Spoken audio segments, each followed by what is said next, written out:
Hello दोस्तों, medicinsar.com के एक नया फ्रेश एपिसोड में आपका स्वागत है। तो आज हम लोग बात करेंगे एक बहुत ही इंपॉर्टेंट मेडिसिन के बारे में जिसको इस्तेमाल किया जाता है पोस्टेट एनलार्जमेंट को ट्रीटमेंट करने के लिए। उस मेडिसिन का नाम है यूरीमैक्स एफ कैप्सूल। मेडिसिन को मैन्युफैक्चर करता है सिप्ला लिमिटेड।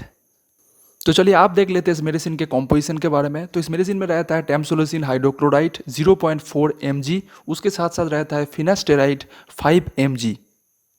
तो चलिए आप देख लेते हैं इस मेडिसिन के यूजेस के बारे में, मतलब इस मेडिसिन कौन सा काम के लिए इस्तेमाल होता है उसके बारे में। तो नॉर्मली इस मेडिसिन को इस्तेमाल किया जाता है बिनाइन प्रोस्टैटिक हाइपरप्लासिया नाम का बीमारी को ठीक करने के लिए। तो ये एक ऐसा बीमारी है जहाँ पे पुरुषों के शरीर में प्रोस्टेट ग्लैंड नाम का एक ग्लैंड होता है, वो जो नॉर्मल साइज होता है उससे बहुत ज़्यादा बड़ा हो जाता है।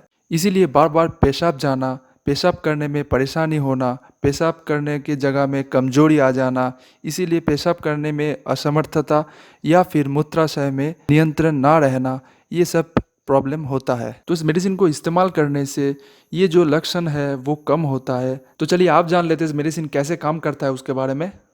तो इस मेडिसिन में रहता है टैमसोलोसिन जो एक अल्फा ब्लॉकर है। इसको इस्तेमाल करने से मूत्राशय के बाहर और प्रोस्टेट ग्रंथि के आसपास जो मांसपेशियां मतलब कि मसल होता है वो रिलैक्स हो जाता है, इसीलिए मूत्र आसानी से निकल पाता है। इसीलिए प्रोस्टेट ग्लैंड का साइज भी धीरे धीरे नॉर्मल होते जाता है। साथ साथ रहता है फिनास्टेराइड जो एक 5 अल्फा रिडक्टेज इनिबिटर है। तो ये ड्रग प्रोस्टेट ग्लैंड में जाके जो हार्मोन प्रोस्टेट ग्लैंड को बड़ा करता है उस हार्मोन की लेवल को कम करता है, इसीलिए प्रोस्टेट ग्लैंड ज़्यादा बड़ा नहीं होता, धीरे धीरे वो नॉर्मल साइज में लौट आता है। तो चलिए अब हम लोग देख लेते हैं इस मेडिसिन के साइड इफेक्ट्स के बारे में। तो इस मेडिसिन को इस्तेमाल करने से नापुंसकता हो सकता है।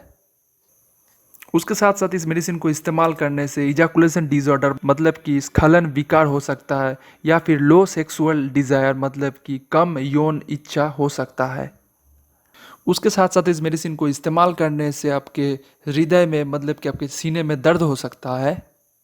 तो चलिए आप देख लेते हैं इस मेडिसिन के वार्निंग के बारे में, मतलब कि इस मेडिसिन को कब आपको इस्तेमाल नहीं करना चाहिए उसके बारे में। अगर आपको इस मेडिसिन को इस्तेमाल करने से किसी भी तरह का एलर्जी का लक्षण आ रहा है तब इस मेडिसिन को इस्तेमाल करना बंद करके डॉक्टर के साथ कंसल्टिंग करने के बाद मेडिसिन को इस्तेमाल कर सकते हैं।